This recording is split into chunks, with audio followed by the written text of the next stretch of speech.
ng kulay na nagsisimula sa letter M. Blue! May... Anong nangyari kay sir? Bakit nangungulito siya? Maliban sa sa maroon magbigay ng kulay ng simula sa letter M. Yes. Doy? Brown! Correct, Magenta! Bye, Doy! Oh, hawa na diya, Doy.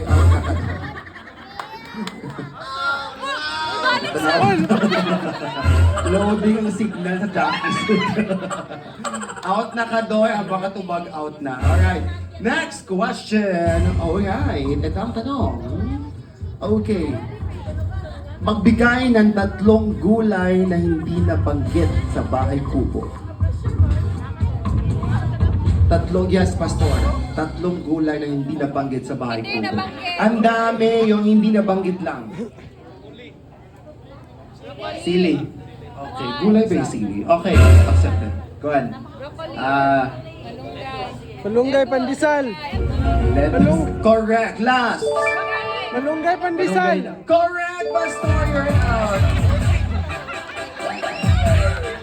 Okay, next. Okay, next question. Sa Pilipinas, ano ang pambansang dahon? Correct! Ang bilis! Sir Jericho, ano na? Okay, next. Ito pa rin tayo sa Pilipinas. Ano ang pambansang isda? Tamban!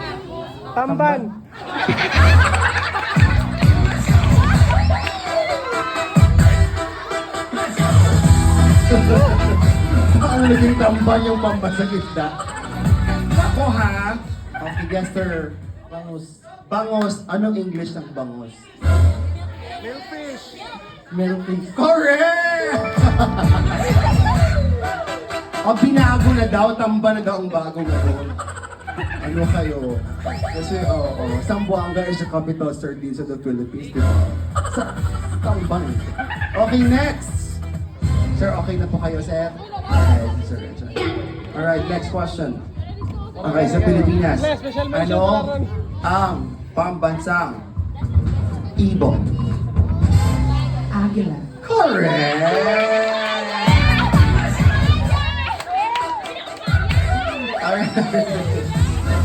Alright, next question na tayo. Mabilis lang ito ha. Ito, catching question.